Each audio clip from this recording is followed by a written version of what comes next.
Good. Rabbis. You got it, friend? Yeah. We open as well.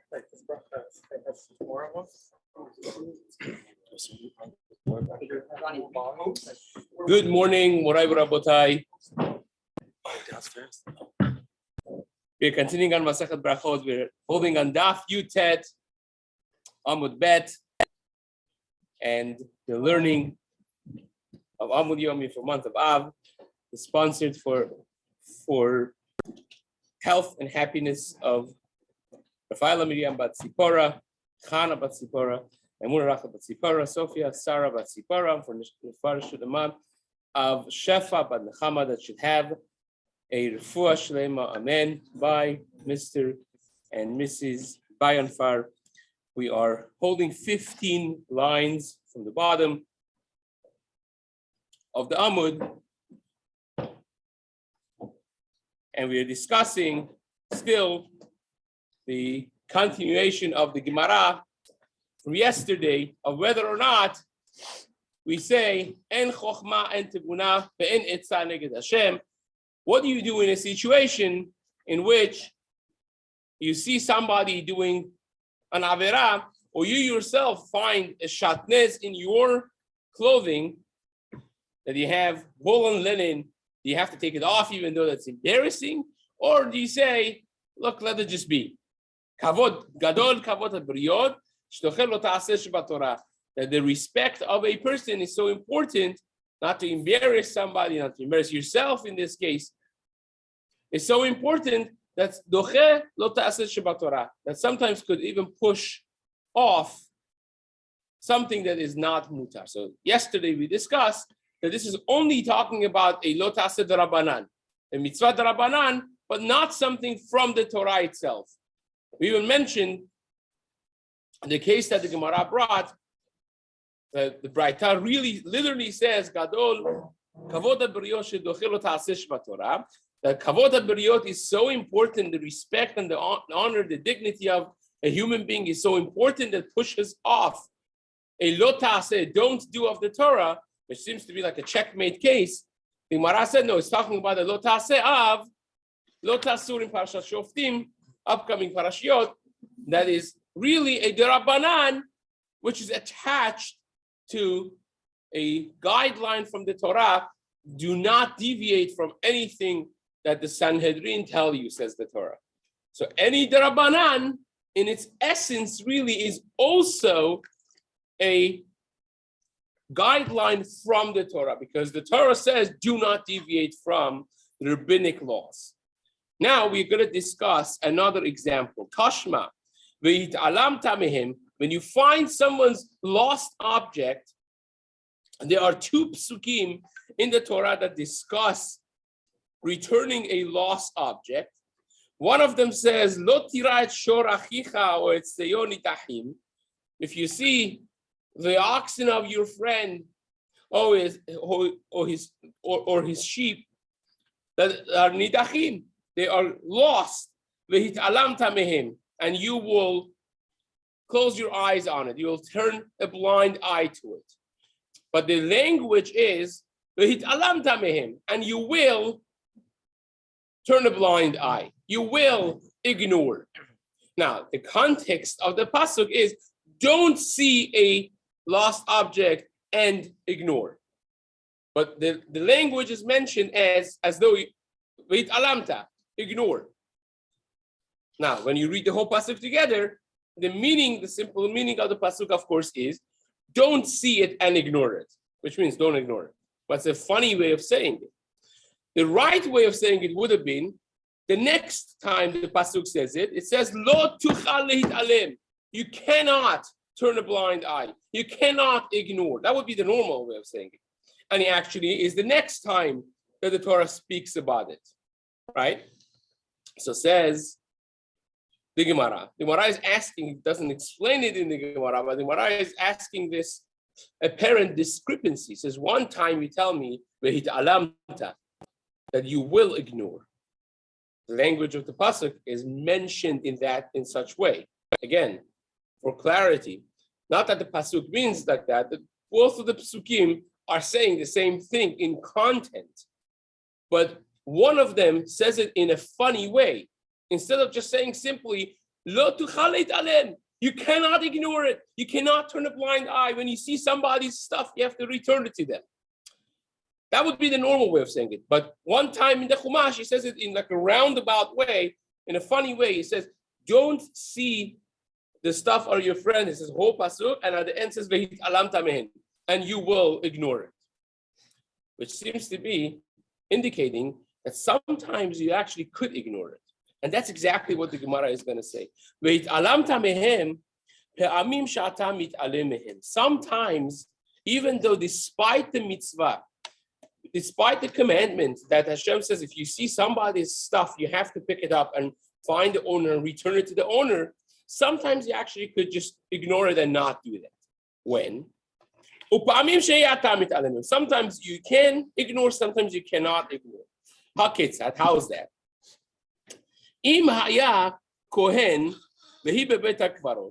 If you are a Kohen, and inside the cemetery, you see from far that inside the cemetery is your friend's bike or whatever it is.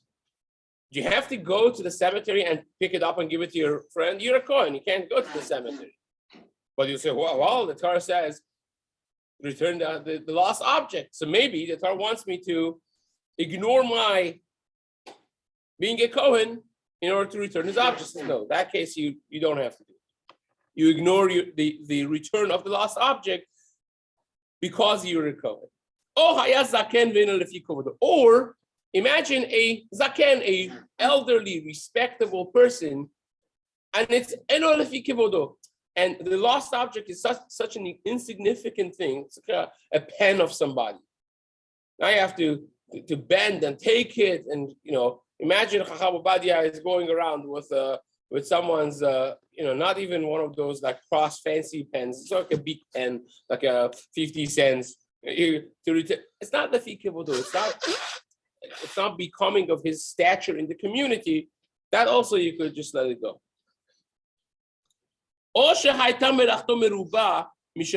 Third and final example is if the object is so insignificant in comparison with the money that this fellow is going to lose. Imagine he is, a lawyer, and he's one of those good lawyers that charge $1,200 an hour.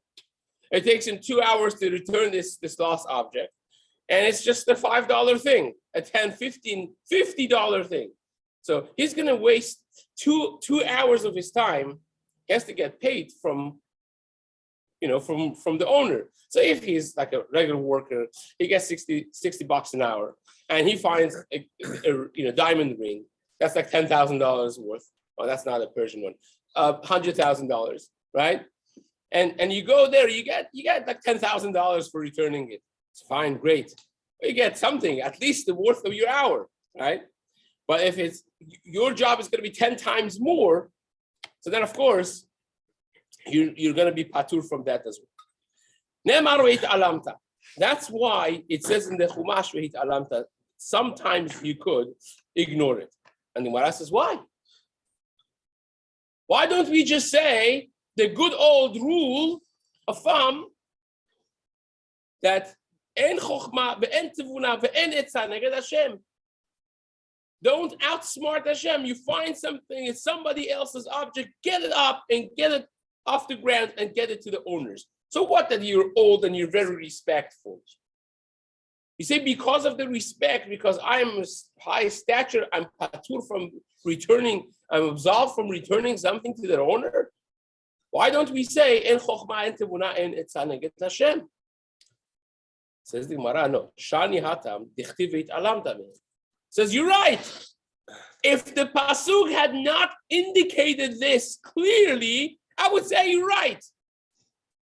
Even an elderly, respectable person should pick it up and return it to the owner. But the pasuk actually indicates that I am patur in this scenario. So says the Gemara, okay, fine. So let's learn from that pasuk. Let us say that the Torah in one place has taught us that sometimes you bend the rule of being, not having any respect in front of a mitzvah. And therefore, maybe we should use this also in the case of shatnez. Again, go back to the good old case of shatnez. You're walking in the street in front of hundreds of people and you realize you're wearing shatnez and it's the only dress you're wearing.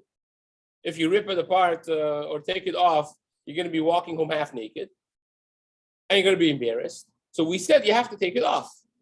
Why don't we just say, embarrassing is worse than this case, that the guy is going to be a little embarrassed to return the Avedah.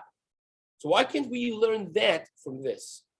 If the Torah indicates it in a simple case of returning a lost object, why in the world can I not learn that case of shatnez from this case?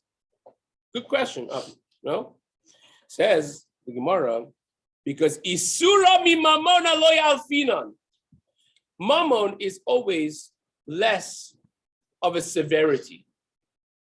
Oftentimes, because you lost the pen, fine. You don't return it, the next guy is going to return it, hopefully.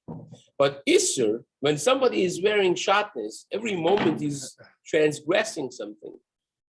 That's already a much higher level of severity. You can't learn Isur from monetary laws. So if the Torah Kedosha gives you a leniency for mammonot, for a few dollars worth of money, you cannot say, oh, well, shatnez also should be mutar because of that. It's not the same category. The category of transgressing isurim is a higher category than a lost object that's sitting there and you don't return it, the next guy is going to return it. So therefore, it's not equals that you can learn them from each other. You can't learn. So as of right now, we're still stuck with, you have to take off and walk home naked, right? Says the Gemara. Can't hear you. Here also is the Doraita. Yes, it does. It does. We are speaking about, he's asking a good question. We're speaking about a shatnez that's Doraita. Sometimes you could have a shatnez Dorabanan. Talking about the shatnez Doraita, but the question is, here also is Doraita. Your obligation of returning a lost object, lo tuchal alem, is also a law from the Torah. And the Torah teaches you that in some scenarios, you're not obligated, right? So therefore, says the Gemara, let's learn them from each other. And the Gemara says, no, you cannot, because Isura, mi mamona lo yalfinan, they're in two different planes of existence as the importance of it is concerned. So therefore, you cannot. Says the Gemara. The final attempt over here. Tashma. This is 5 lines up now. Let me give you the Gemara doesn't say a whole lot here. It's like 5 lines of background that you need. The Torah says, just like a Kohen cannot make themselves impure, tameh, a Nazir also cannot make himself tameh. Now, Nazir is even worse than a regular Kohen, because a Kohen could make themselves impure, tameh, for one of the 7 close relatives when they pass on. But the Nazir can't even do that. Nazir has like the halacha of a Kohen Gadol.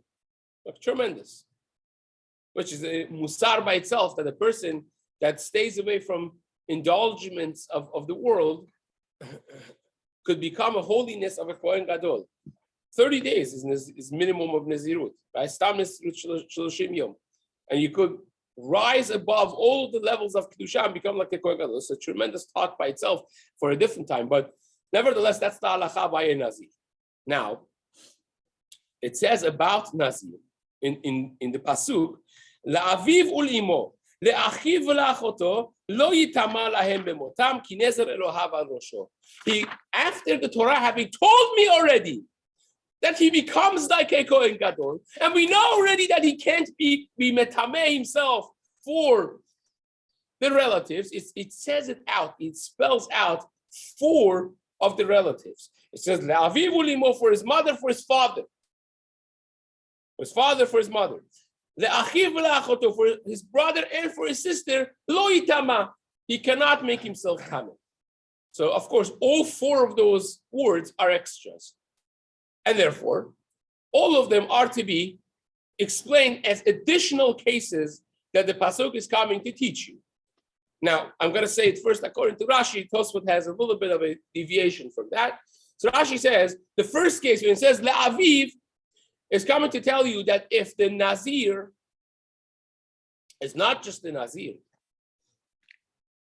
but he is also it's a Nazir that's also a Kohen.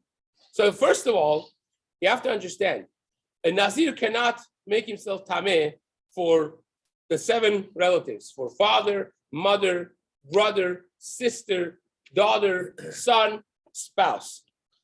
7 close relatives. Fine. How about a met mitzvah?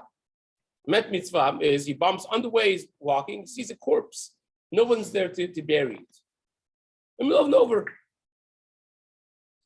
Can he make himself tameh? Now, a Kohen Gadol could. Can a Nazir do that too? We don't know. So when it says, the first part of the pasuk, when it says le'aviv, we learn from that extra word that it's for his father that he can't do it, but for a met mitzvah, he can. That's the first extra limud that we have. So that's the first one. We have 4 extras. From the second one, when it says ul imo, we learn that it's not only a Nazir, but if the Nazir happens to also be a Kohen himself, is a Kohen that accepted to become a Nazir, still he could be metame himself for a met mitzvah, for that corpse that he finds on the way, even though that he has a higher level of kedusha. And ul achiv, the next extra word, you learn that not only if this Nazir is a Kohen, but if this Nazir is even a Kohen Gadol, which is the highest level you could get. You're a Kohen Gadol, and on top of it, you're a Nazir. Can I still make myself tameh for the corpse, for the met mitzvah? Yes, you can. What do you do with achoto? The 4th one. There's nothing to add. So Rashi understands that if this is not im eno inyan le Nazir, tenahu inyan le makrive Pesach. If it's not needed for that subject, it's going to be used for a different subject. Now, Tosfot learns that this is a whole build-up of the Gemara. Again, the Tosafot in Sanhedrin, in Daf Lamed Hey, learn a little bit different, seem to learn like Rashi over here, but that's for Tosafot learns that this is a Kohen Gadol, that's also a Nazir, that also is going on his way to bring his Korban Pesach. Whereas Rashi holds, this is just a regular Yid, regular Jew, not a Kohen, not a Nazir, not at all. And he has his sheep, he's on the way to bring Korban Pesach, on Erev Pesach. Or he's going to do Brit Milah for his son, right? So says the Gemara. Now let's go back to, this is where all of this was background that the Gemara doesn't say. Right now, the Gemara jumps in. When the Pasuk says, V'la'achoto, that last extra word of for his sister, La'achoto, Matalmud Omar, why is the Pasuk adding that? It's an unnecessary word. So Harashaya olech lishchod et pischo. Imagine a guy is going to bring his Korban Pesach, his Erev Pesach. He's going to bring his Korban Pesach. V'lamulet beno, and to bring his son to Brit Milah. V'shama shemet lomet. And he hears that somebody just passed away, one of his relatives. Yachol yachzor v'yitameh. Can he go back on his tracks and attend the funeral and make himself tameh? And now a tameh Jew cannot bring Korban Pesach anymore, right? So says the Gemara, Amrat lo itama. It says lo itama. He should not make himself tameh. Can you imagine that just like he's not going to be metameh himself for his 7 close relatives, he also should not be metameh himself. He should not make himself spiritually impure, touching the corpse when he gets into a met mitzvah situation, right? The dead body that has no one taking care of it. Amud Yomi v'la'achoto. That's where this word comes in, that only la'achotohu de'eno metameh, that for his sister he doesn't do it. That even though that you're on your way to do a Korban Pesach, you still have to just forget about Korban Pesach, and go take care of the dead corpse that basically has nobody to take care of it. So why does it say Why does it do that? So it's coming. The Achoto is coming to teach you this specific case, that when you have a person that's on the way to go do Korban Pesach, right? Now, on the way to go do Korban Pesach, you would say you have two mitzvahs, because Korban Pesach and Brit Milah are the only two mitzvot, as a positive mitzvot, that they have a karet attached to them. If you are tahor, if you are pure, and you deliberately do not bring Korban Pesach, you're chayav karet. The only mitzvah that's it, that you get karet for, which is the top of the line, right? Now, you have a mitzvah, you have now competing priorities here. One mitzvah is, lah yitama, when you have one of the 7 close relatives pass, you are mechuyav to take care of them, and you have to make yourself impure to be dealing with their funeral, right? Lah yitama is a mitzvah aseh. So you have a mitzvah aseh, a positive commandment, to go take care of the funeral. You have another mitzvah to bring Korban Pesach, for which you have to be tahor. So now you see how you have competing priorities. Which one do you take? So the Gemara here, it doesn't explain it really. That Tosafot that I mentioned to you in Sanhedrin does mention it. Actually, the truth is not so simple, because the Maharshal, that's Rabbi Shlomo Luria, this is for the higher level, just in parentheses. The Maharshal in his Tshuvot, in Siman Lamed, I believe it is, in his Tshuvot, he says, from this Gemara you see that sometimes, because he asks the question, he says, wait a second, when somebody dies, you become patur from the mitzvot, right? You become patur from the mitzvah. So why is it that you have to go bring Korban Pesach? Isn't the person that is oneh, is he not patur from? And the Tosafot answer really that when you have a aseh sheyesh bo karet, you have a mitzvah aseh that has karet, does push another aseh that does not have karet. So you have these competing priorities, right? One of them says you have to make yourself tameh for your family members, close family. The other one says you have to bring Korban Pesach. Which one wins? Says the Gemara, the aseh sheyesh bo karet wins. The mitzvah aseh of you taking care of your relative does not trump another aseh that has a karet attached to it. So therefore, if you're on your way to bring Korban Pesach, you ignore the family member that died and you go bring Korban Pesach. Gemara says, wow, aseh sheyesh bo karet is so important. So maybe, right, back to your question now, maybe you should push off also a met mitzvah. How do you know he doesn't? It's trumping other priorities. And the Gemara says from that extra word, achoto, you learn that's only for your family members that you don't. But for a met mitzvah trumps everything. You just literally drop everything that you're doing. If there's a dead body that doesn't have anyone taking care of it, you drop everything and anything and you go take care of that. Why would a pasuk about a nazir teach us something about a regular person?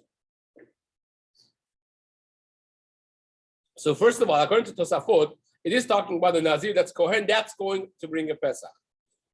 So it's even more priorities, right? So of course, and even according to Rashi, it's because of a concept of im eno inyan. We have this in Shas in many places, that if you have an addition in a pasuk that is not a necessity for that very pasuk, you give it to a similar concept the next thing down. So here is for a person that's tahor, like a nazir cannot make himself tameh, that he has the allowance of making himself tameh for a met mitzvah. So you learn that same halakha that you could make yourself tameh for met mitzvah for a different person that should not be making himself tameh otherwise. So says the Gemara, let's go. Says the Gemara, aval metamehu lemet mitzvah. Why don't we say in that case that you're going to bring your Korban Pesach? So let it be. Go bring your Korban Pesach and let the corpse just be there. Says the Gemara, no. Because the Pasuk says, Shani hatam dichtiv ulachoto. Because the Pasuk has come to teach you this. Yes, you're correct. If we didn't have an extra word in the Pasuk, I would say correct. Ignore the Met Mitzvah and go bring your Korban Pesach because you're obligated to bring your Korban Pesach. It's a aseh sheyesh bo karet. It's a very severe mitzvah, very important one. So ignore the dead corpse and go bring Korban Pesach. The only reason that we don't see that is because the Torah has come and taught this halakha to us by the means of extra word in the Pasuk. So therefore, I have a limud, I have an explicit word teaching me that I should, the mitzvah of burying a met mitzvah trumps the mitzvah of bringing Korban Pesach. That's why I don't say en chokhmah, en tefuna, en netzah neged Hashem. So says the Gemara, okay, so why can't you learn from there? In other words, why can't you just say, well, one place in the Torah, the Pasuk teaches you that if you have an important mitzvah, you should just, you should not do the important mitzvah because of a kavod of this dead, deceased individual. In other words, why is met mitzvah so important? Because it's kavod haberiyot. Look at it, it's a dead corpse. No corpse was dead, but, right? It's a dead body sitting there, and it's ignored by nobody's there to take care of it. It's disrespectful to the human being, even though that he's dead now. It's disrespectful to the concept of humanity for you to ignore this and go bring Korban Pesach. Therefore, the kavod habriyot pushes off even a aseh sheyesh bo karet. The highest level of mitzvah is pushed away because of kavod habriyot. So why in the world can I not say, let me just keep my clothes on and walk home and take it off at my home and not be embarrassed because I'm doing an isur of shatnez? Why can't you learn that? That's the question of the Gemara. Gemara says, nice try, but it doesn't work. Why? Because over there is sheval taseh. Over here is kum vaseh. Over there, not bringing Korban Pesach, you're not actively going against any mitzvah. You're just not bringing Korban Pesach. It's ignoring a mitzvah by the means of not doing anything. Just sit there and you have nullified the mitzvah. Over here is a much higher level of averah because every second you're actively keeping shatnez on every moment that you can take it off and you're not. You're actively hanging up on yourself a piece of shatnez, which is considered a doing of an averah, not just sitting and doing nothing. That's how the Rabbi explains this Gemara B'Shema Tosafot. You also have the tikkun. You have a Pesach Sheni, where you could do the bris milah. Let's imagine you didn't have a tikkun. Correct. Really, Pesach Sheni is not a full tikkun. We don't look at it. It's not time to explain why. But let's imagine there is no tikkun. The fundamental difference is one of them you're sitting and doing nothing, and the averah happens. You're ignoring a mitzvah. The other one, every moment that I have shatnez on and I could take it off, and I don't, it's like wearing a shatnez again. It's an active nullification of a mitzvah. You're going against the mitzvah actively. So that's what the Ritba asks. Rav Kiva Eger becomes a whole iyun shiur, really, Chinuch, Rav Kiva Eger, but really is a Ritba in the name of Tosafot. The Ritba says this is not sheval taseh. In other words, Rabbi David is asking a good question. He says, I'm doing nothing, sitting there. But really, I am doing something because I wore this, and every moment that I could take it off and I'm not, I am a hanger to this clothing. I'm holding it up. I'm wearing it every moment that I'm not taking it off. So that's considered as a doing, not just sheval taseh. Okay, so that's basically the end of that Gemara. Now, says, this is a beautiful, not just, it's not really agadic, but it's almost agadic, beautiful, important Gemara. Says the Gemara. Amar le Rav Papa le Abaye. Rav Papa was venting to Abaye. He says to Abaye, "Ma ishna rishonim ditchachishtahu nisa, u'ma ishna anan delo mitrachishna nisa." He says, what's the difference between us and the earlier generations? Other generation like Rav Yehuda, the Talmid of Shmuel and Rav. It seems to me, says Rav Papa to Abaye, that we are more sophisticated than them in learning Torah. And yet, you see, Hashem loved them so much more than us. And he explains himself. Says they would have miracles happen to them left and right, and he's going to give examples. And us, we don't have that.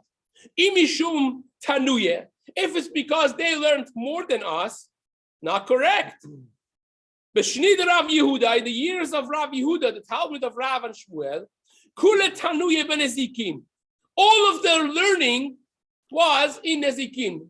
Gemara Masechet Avodah Zarah in Daf Zayin says nezikin is Baba Kama, Baba Basiam, Baba Batra. That's what it was called in the days of Chazal. It was called Masechet Nezikin.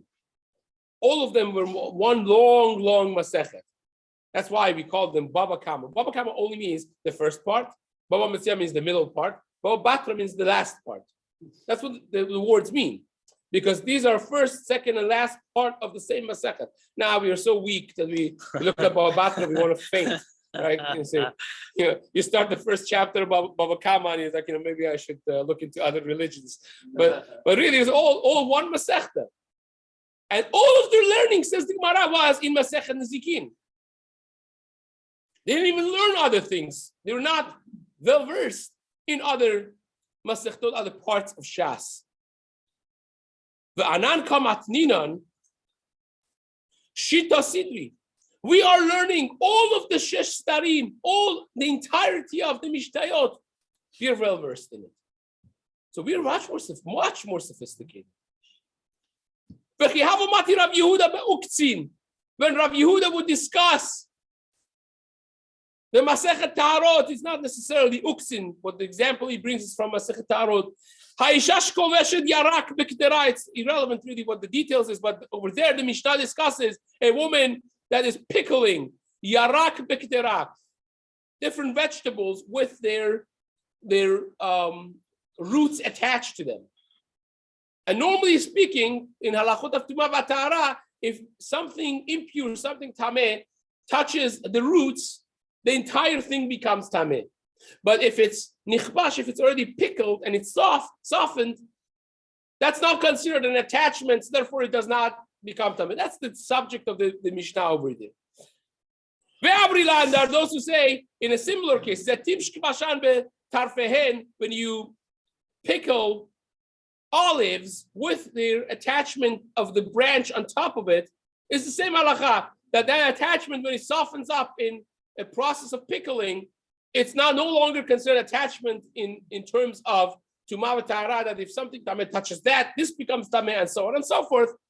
When he would learn those sugyot, Amar, he would say, I see the difficult questions of my Rabbeim, my Rabbis, Rav and Shmuel. He learned first by Rav. He explained this before. Rav lived a very, very long life. Rabbi Yehuda was his prized Talmud. And when Rav passed away, he went and he learned by Shmuel. So it was both a Talmud by Rav and by Shmuel. So he says, when Rav and Shmuel would discuss the most difficult subjects and they would have questions, when I learn Uktzin or these examples of Taharot, he would be basically troubled with understanding the details of those Mishnayot, just like the most sophisticated things that his rabbis would be troubled with. And us, says the Gemara, says Rav Papa, we have 13 different perushim on every part of Uktzin. If you remember a brush up from Masechet Tanit, Rashi over there, this is what Rashi says over here, Rashi over there in Daf Chav Dalet said that they had 13 different yeshivot, that they were experts in learning Uktzin. That's how many yeshivot they had. Only 13 yeshivot that their expertise was that PhD, double PhD in Masechet Uktzin. That's how much Torah was going on in the time of Rav Papa. So it says Torah, we have way more Torah than them. And yet, Ve'ilu, Rav Yehuda Kavashalif Chad Mesaneh, when they was, we learned this in the same Gemara over there in Masechet Ta'anit Daf Chaf Dalet, that Rabbi Yehuda got to a place, saw that it was drought, he had difficulty, and he told his shamash, he told his assistant to take my shoe off. He wanted to put himself into a little tsar, inflict a little bit discomfort to himself. And as soon as he took off one shoe, it started pouring, raining. Hashem cared about them so much. As soon as Hashem saw they were going to inflict themselves with some discomfort, he would answer the tefillot right away. Ati mitra, the rain would come. Ve'anan, and us, says Rav Papa, kamesara nafshin. We put ourselves through tremendous difficulty and sar and pain when we need something. O misvach kasav kiran, and we cry out and yell in tefillah to Hashem, and nobody from up there even cares about us. What's the difference? We're learning so much Torah. Says the Gemara, Amalei Abaye told him, you don't get it.